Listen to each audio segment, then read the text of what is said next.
가구 업체의 대명사인 한샘에 대해서 뉴스 보도가 나온 것이 있어서 한샘을 스루풋 회계로 분석을 한 내용들을 저도 보도를 해 보도록 하겠습니다. 하단에 나와 있는 내용 참조해 주시고요.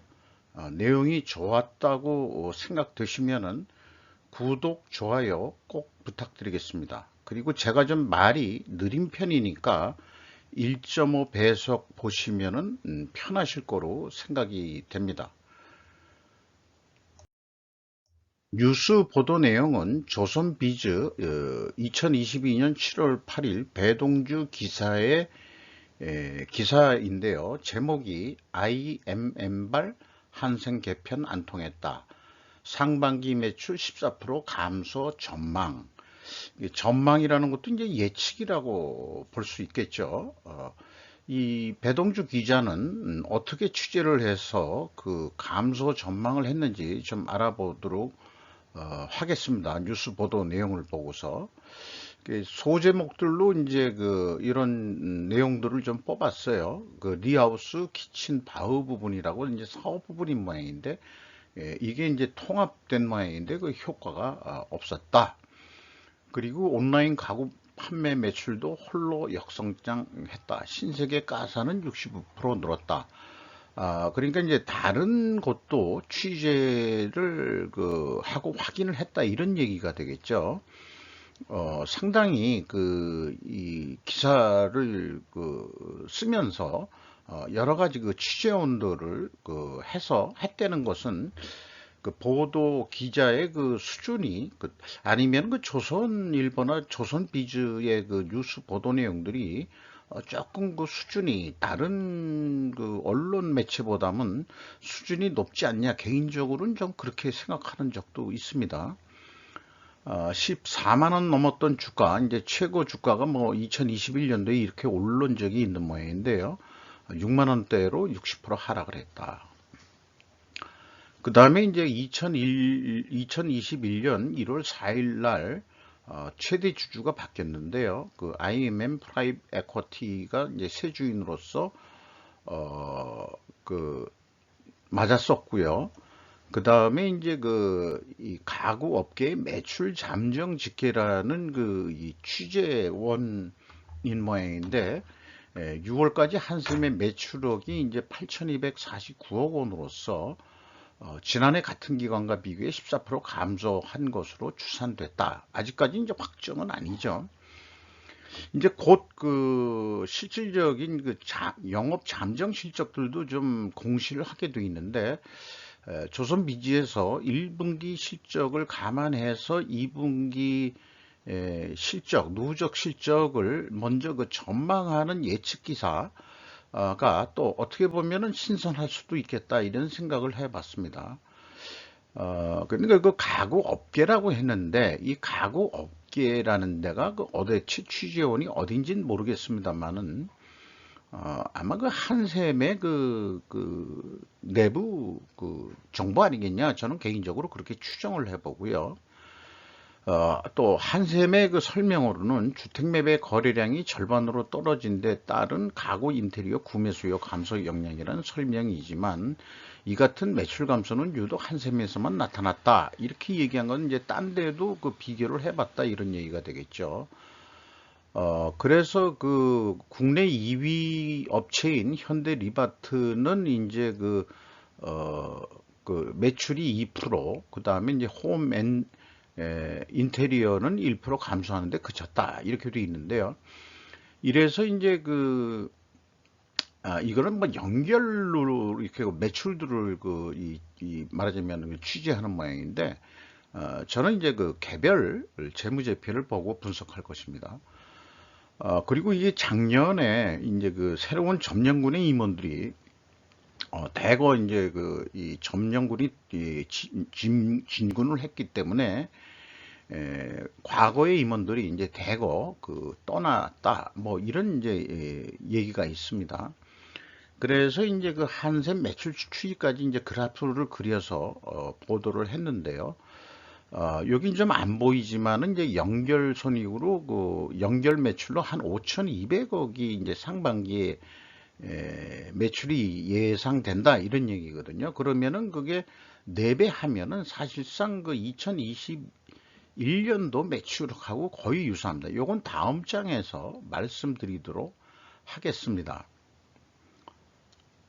그래서 그 제 생각에는 그 요즘들 그 아파트라는 것이 장롱 이런 것들이 이제 북박이식으로 그 건설을 해서 분양을 하기 때문에 개별 구매라기보다는 B2B 거래의 형태로서 건설사들하고 거래를 해서 납품하는 게 많지 않겠냐. 저는 이제 개인적으로 그렇게 생각하고 있고요. 저도 그 제가 사는 아파트도 사실상 북박이 장이 있는 것을 보고서 입주를 했습니다. 이 옛날 가구는 이제 그 저기 그 다른 방에 좀 두긴 뒀는데요. 현재 그 젊은 세대들은 그 유목민 세대라고 할까요? 간단하게 떠날 수 있는 그러기 때문에 이제 가구 같은 거는 별로 안 살 거고 그 다음에 이제만 산다 하더라도 이케아에서 취급하는 그 DIY 그 가구 제품 Do It Yourself의 약자죠. 그런 그 조립식 이런 쪽의 수요가 더 발생되고 있지 않느냐 저는 개인적으로 그렇게 생각합니다. 그래서 한샘을 그 얘기하면서 이케아의 그 이 재무제표 자료를 구할 수 있을지는 모르겠습니다만 리바트는 분명히 이제 그 분석을 해서 다시 그 말씀드릴 거고요.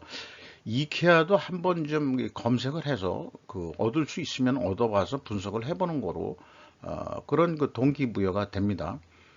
서설이 좀 길었습니다. 그리고 매출 내역을 보면은 그 이게 연결 손익의 그 매출액인데요. 5,612억 원인데 이제 그 실제 분석은 저는 개별 분석을 했습니다. 근데 그 상품 매출이 60.77%나 됩니다. 이렇게 되면은 이제 한샘이 직접 생산하는 게 거의 없고 대부분 이제 상품을 매입해서 다시 판다 이렇게 돼 있는데 제가 기억하기로는 옛날에 제품이 그 재고가 많았을 경우에는 외주 처리를 해서 외주비들이 좀 있었거든요. 근데 이제 이게 다 그 자회사로 독립을 한 건지 어디서 그 어떻게 됐는지 모르지만은 그 한샘 그 생산직 직원들을 대거 이 퇴직을 시키고 아마 그 독립을 시켰던지 아니면은 이제 다른 그 이 가구 업체로 이동을 했는지 모르지만은 상품이라는 형태로 그 물론 디자인은 이제 한샘이 해서 그 만드는 시기 될 거라고 생각은 합니다.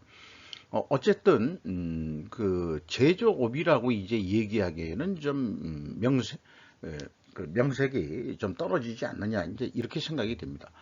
그래서 그 5,600억이었 이그 1분기 그 매출 연결 실적이었다면은 연간 그냥 단순히 4배를 하면은 2조 2천억 원대로서 그 작년도 2021년도 실적하고 막먹는 그 실적이라고 하겠습니다. 그래서 이 상반기에 매출이 감소할 거다 하는 것은 이제 확인하기 전까지는 좀 아직 그 예단하기가 쉽지 않겠다 이렇게 생각이 됩니다. 주가를 보면은요, 그 61,600원으로서 2021년 말보다 31,000원이 그 하락을 했고 장부 가격 대비 265%에서 179%로 하락을 했습니다. 제조업체에서 100% 이상 나가는 그런 그 업종은 또 업체는 그렇게 요즘에 그 코스피가 2,300이 이하로 떨어진 입장에서 상당히 이것도 그래도 아직까지 그 선방하고 있다라고 저는 생각을 합니다. 5% 이상 주주명을 보면은 하임 유한 회사가 있고요. 그 다음에 하임 이호 유한 회사가 있고 태통 캐피탈이라는 그 파트너즈라는 데가 있는데 여기가 이제 국적이 어딘지는 잘 모르겠습니다. 국민연금공단 들어가 있고요. 외국인이 이제 13.86%인데 태통 캐피탈이 그 13.86%에 포함된 거로 일단 그렇게 해석이 됩니다. 최대 주주의 최대 주주는 그 뉴스 보도에서 나온 대로 IMM 로즈골드 사모투자 합자회사 IMM이 되겠습니다. 100% 지분을 가지고 있고 하임 유엔 회사가 이제 그 한샘을 지배하는 기업으로 이렇게 지금 되어 있는 상태죠. 지배구조가 소유 지배구조입니다. 손익 내용을 보면은 스루프 손익 내용을 보면은 매출이 4,100억 원대로서 전년보다 그 11%가 감소했습니다. 그런데 이제 매출에 비례하는 매출 재료비는 9.2%밖에 감소를 하지 않았습니다. 이 두 가지만 비교해 보더라도 원재료 가격이 상대적으로 상승했다고 추정할 수 있겠습니다. 그리고 이제 판매 관리 비율이 2.8% 상승했습니다.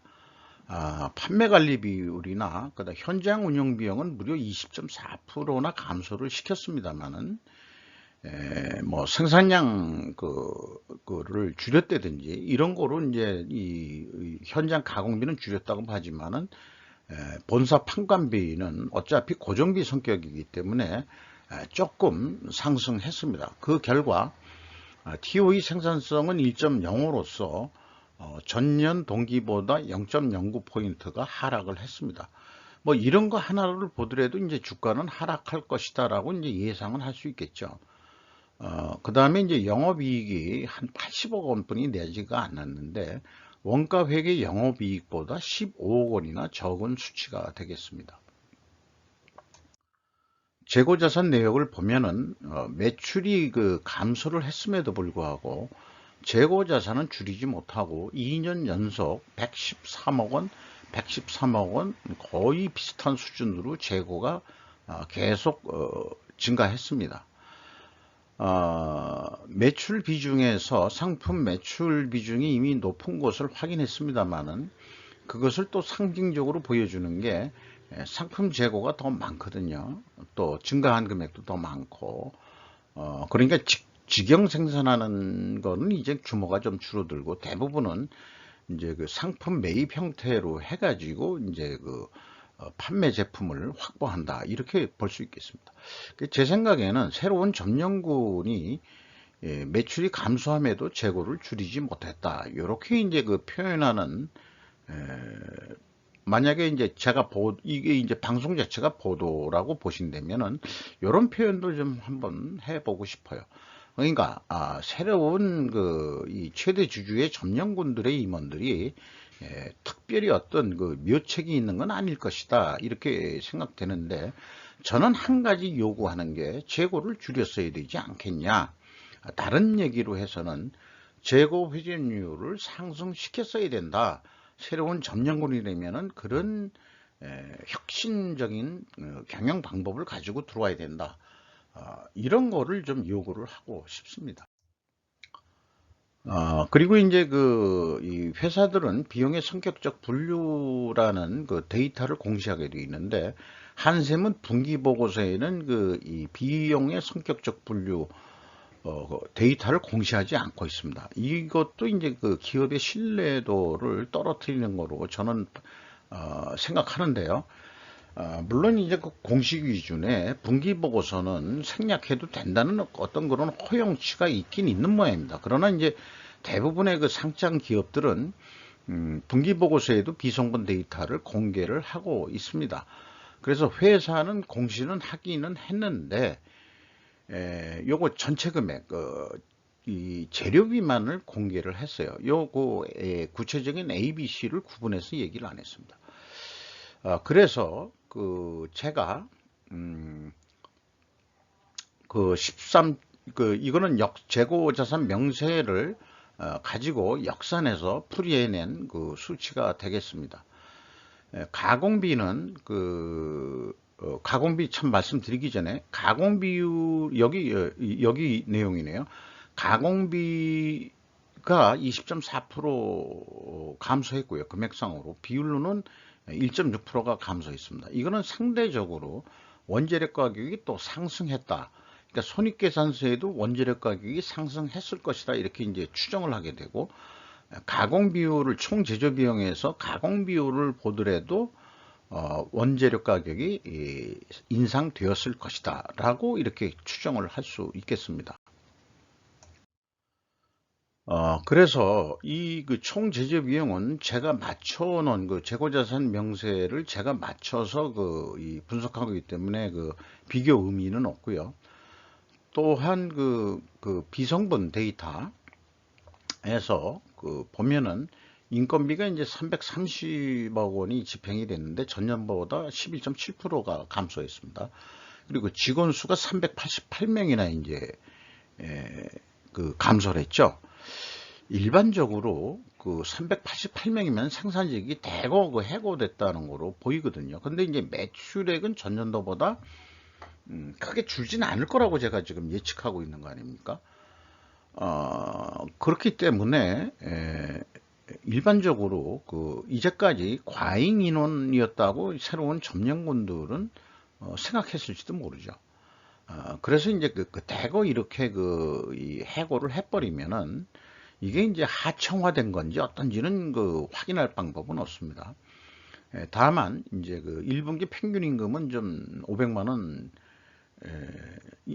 인상이 됐는데요. 인상률은 3.6% 계산이 되고, 그 다음에 이제 이거를 한 4배 하면은 연간 한 5,880만 원 정도 예상이 되는데, 규모는 국내 최대의 이 가구 업체라고 하면서 평균 인건비는 중소기업의 소기업 형태의 규모 임금 수준밖에 안 된다는 게, 요게 조금 좀 한샘의 어떤 사기, 기업 전체 종업원들의 사기에 크게 영향을 미칠 것이다.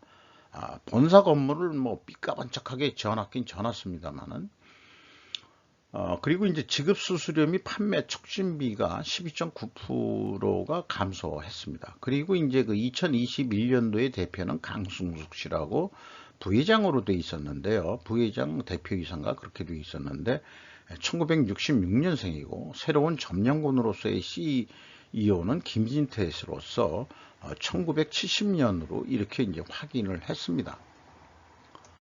2단계 이 비성분 재고 자산의 이 변동의 비교가 매우 중요한 팩터인데, 제가 맞춰놓은 수치이기 때문에 의미가 없어져 버렸고요. 현금 흐름표 기준 전체 재고 자산의 증감액은 일치를 합니다. 그렇다고 해서 재고 자산 매출원가 회계가 현재 투명하다 그렇게 이제 결정할 수는 없겠어요. 그래서 이제 이런 경우들이 있어 가지고 제가 추가로 개발해 본 게 경영평가 지표로 비교를 해보는 방법입니다. WCAI 재고자산 회전율이 5.7회전에서 4회전으로 감소를 했습니다. 분기에 4회전 한다 그러면 그래도 이거 양호한 실적이에요. 전년도는 더 양호했다고 저는 볼 수 있다고 그렇게 봅니다. 그리고 수르픈율이 이제 1.2% 하락했죠. 그 다음에 생산성도 하락을 했고, 뭐 세 가지 요소가 다 하락을 했으면은 재고자산 매출원가 회계 투명성 가정을 합니다.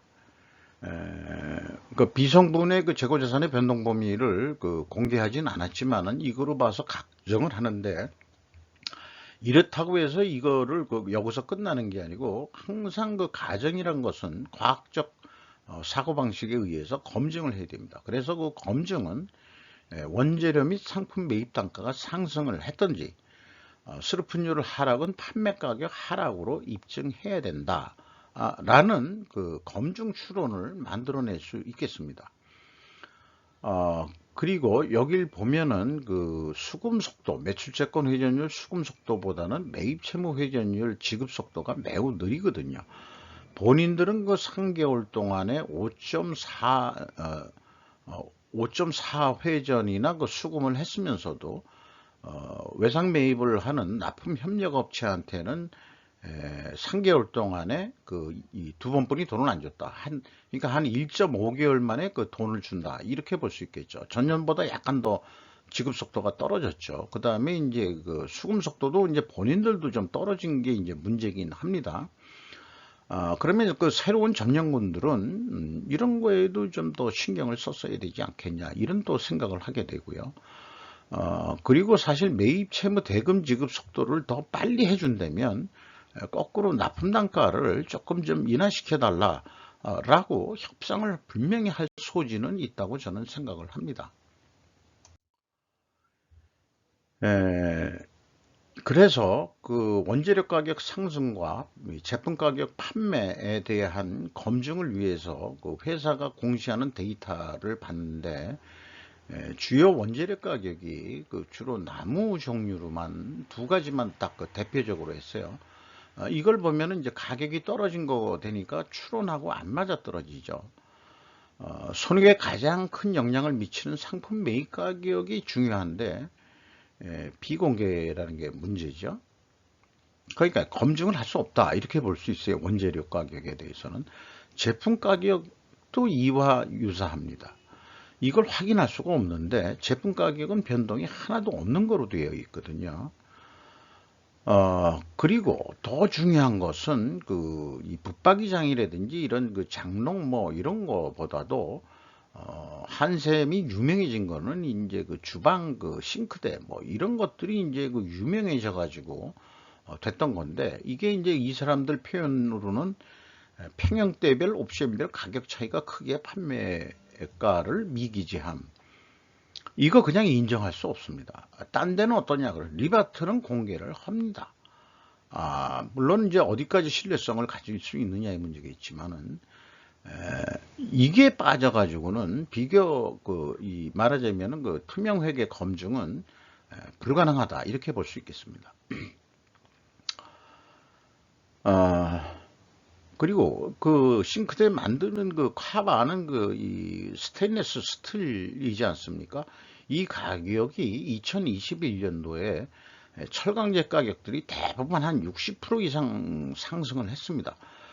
재고가 계속 증가했으니까 2월 재고 등등으로 한다 그러면은 주방 제품을 만드는 소재 이런 것들은 분명히 그 상승을 했을 거라고 저는 믿습니다. 그리고 그 평균 가격을 제시할 수도 있었을 것이다 이렇게 저는 생각합니다. 그러니까 조금 성실도가 떨어진다. 예를 들어서 그냥 그러면은 그거 저기 규격별로 그 제품 가격을 공시하기가 어려우니까 그러면은 말하자면 전체 그 주방기구 매출액 나누기 그 판매 대수로 하면은 에버리지 평균은 나오지 않겠냐 이런 거를 좀 공시해 줘야 된다. 저는 그렇게 생각을 합니다. 현금 재무지표로 와서요. 캐펙스 그 자본적 지출은 없고 거꾸로 126억 원의 유형자산이 감소가 됐습니다. 종속기업 비율은 뭐 크게 높진 않고요. 그 다음에 EAT 세후 현금 순이익은 324억 원으로서 전년도보다도 2% 하락을 했습니다. 이런 거가 이제 또 주가 하락 요인이 되겠죠. 그 다음에 이제 채권자한테 71억 원을 갚았습니다. 그래서 이자 부채 레버리지율은 아주 소소하게 감소를 했습니다. 주주 잉여 현금 흐름은 316억 원이 집행이 됐는데 이익 배당 및 자기 주식 취득인데요. 그 ROE 4%나 높게 됐는데 이것은 이제 자기 주식 취득이 있기 때문에 그렇습니다. 얼마나 했냐 그러면은 1분기에 평균 구입 단가가 89,000원이었습니다. 그러니까 이제 이 주가 유지를 해서 구매를 한 건지 121억 원 정도를 투자를 했거든요. 그런데 이제 상반기 7월 7일자 공시 내용에 보면은 무려 74만 주나 대거 자기 주식을 취득을 했습니다. 평균 구매 단가가 매입 단가가 69,000원이 되거든요. 그러니까 이제 현재 그 단가 유사하게 했는데 본인들이 가격 하락을 유도한 건지 어떤지 그거는 잘 모르겠습니다. 이 싸게 사가지고 그 소유 그 지배 구조를 경영권 유지를 위해서 그 자기 주식을 취득한 건지 아니면은 어떤 이유인지 이 자기 주식 취득 목적을 제가 해석할 능력은 좀 많이 부족합니다. 그리고 그 FEM 최종 483억 원의 현금을 벌었습니다. CBRR 리스크 대비 현금 버퍼율은 21.1%로요. 전년 동기보다 3.9% 상승을 했습니다. 이익 잉여금률은 1197%로서 2.2% 감소를 했습니다. 이렇게 해서 연간 매출액을 그저 단순하게 그 4배 해보는 것으로 하는데 변수는 재고 자산의 그 변동이 되겠습니다. 재고가 계속해서 줄이질 못하고 18%가 증가를 한다. 1분기 그 증가율 그대로 이 증가율 추세가 간다고 한다면은 총 제조 비용하고 그 다음에 이제 매출원가하고 뭐 거의 유사하게 나와 가지고 그 영업이익은 그 379억 원 정도 그 매출이 아니 그 영업이익이 예상되지 않겠냐 이렇게 생각하고요. 연간 매출액은 한 1조 6,760억 정도가 예상이 됩니다. 그 위의 내용은 그냥 간단히 그냥 뭐 까시거리로 그냥 제가 써 본 겁니다. 주인이 바뀌었기 때문에 뭐 해가지고 한샘을 완전히 개벽을 시키지는 현재 못하고 있다는 걸 좀 빗대어서 좀 말씀 드리고자 하는 거죠. 그래서 어쨌든 그 B2B 거래가 있다 하더라도 어떤 납품 거래를 비유해서 얘기를 한다 그러면은 견적서를 그 한 건에 168만 9천 원짜리 견적을 냈는데 그때 이제 예상 이익은 3만 한 8천 원 정도 예상을 하는데 결국 계약은 168만 원 그래도 많이 안 깎여서 그렇게 된다 그러면은 41,880원 그 견적 냈을 때 예상하는 것보다는 더 많이 벌게 돼 가지고 욕심내지 않고 그대로 갈 것 같다 이렇게 됩니다. 왜 그러냐 그러면 이게 원가 회계가 재고가 증가하면은 이익이 증가하게 돼 있어요. 그래서 이 총지주 비용이 돈이 더 나갔음에도 불구하고 매출원가는 조금 더 적게 나타나거든요. 그래서 그 차이만큼 이익이 더 나는 거로 되어 있습니다. 요게 이제 사실 이 원가 회계 매출 원가의 매직이면서 맞법이 되겠죠.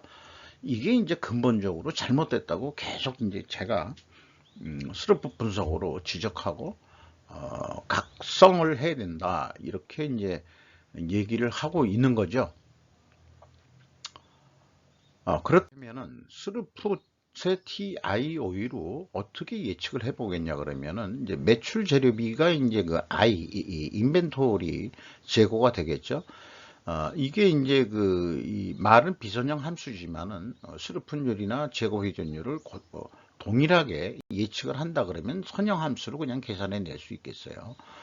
그러면 이것도 한 1조 6천억 원 정도 매출이 예상이 됩니다. 원가하고 크게 차이는 나진 않습니다. 그리고 또 하나의 판매 예측 방법은 운영 비용에서 목표 이익 31,867원 아니 318억 원을 더해 가지고 이것을 스루프율로 나누면 예상 매출액이 나오겠습니다. 거의 유사하게 나오죠. 그래서 한 최하한 1조 6천억 원 달성할 것이다 이렇게 예측을 해볼 수 있겠습니다. 이것도 납품을 한다고 보고서 이렇게 있는 그대로 양심적으로 우리가 이제 스루프 식으로 견적서를 뽑으면은 164만 3천 원 밖에 나오지 않습니다. 그래서 이제 원가 회계보다는 164만 원 약간 작게 계약을 할 수 있는데 그래도 남는 거는 27,906원이 남는 거로 이렇게 이제 비유를 할 수 있겠습니다. 그러면은 우리가 조금 더 노력을 해야 되지 않겠냐. 이제 새롭게 주인이 바뀌면서 그렇게 되면은 스르픈율로 해서 가격은 더 판매 가격은 더 못 올리겠다.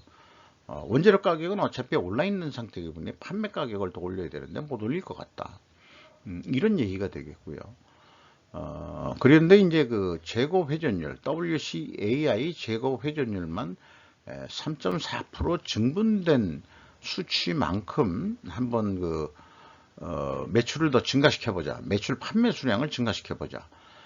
그러면은 이제 그 스루풋은 매출액에 비례하는 매출재료비이기 때문에 그 3.4%가 증분한다고 한다면은 매출액도 그만큼 증분할 것이다.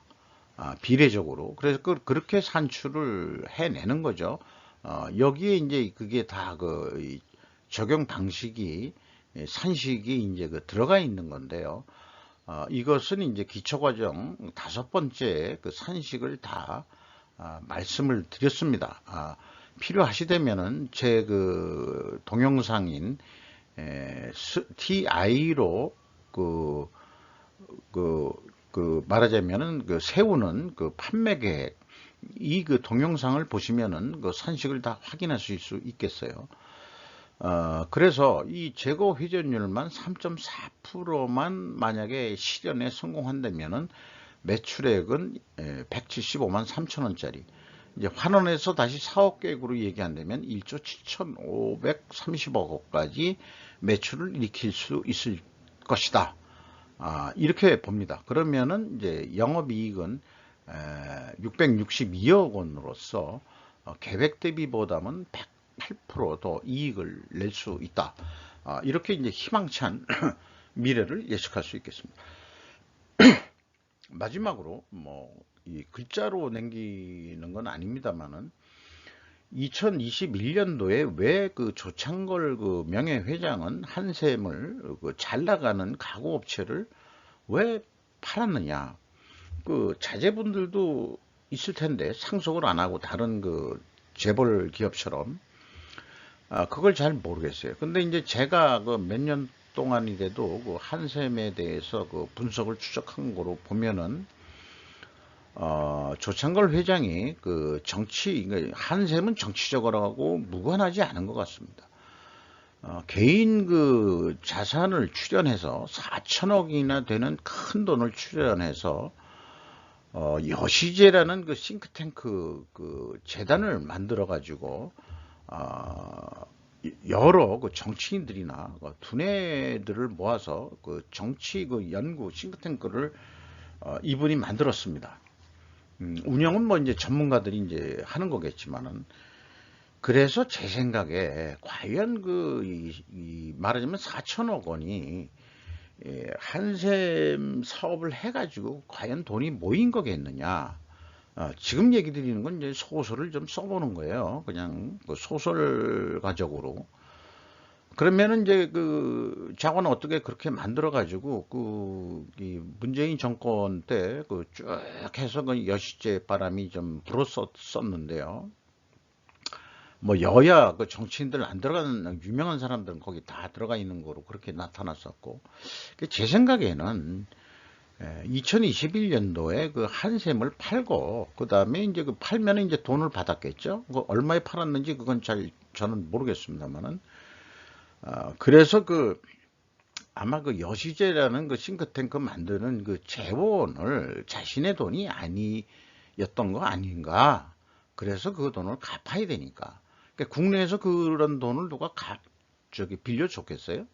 분명히 어떤 그 외국의 그 자금일 것 같은. 그래서 더 그 소설을 써보면은 중국 자본 아니야? 이런 그 생각을 해보게 되는 거죠. 뭐 여기까지 이 정도 말씀드리고 그 한샘의 그 분석 내용과 매출 연간 매출액을 예상해 보는 것으로 했습니다. 다소 길게 그 뉴스 방송이 된 것 같습니다. 이상 마치도록 하겠습니다. 리바트 또 분석해서 추가로 올려드리는 거로 하겠습니다.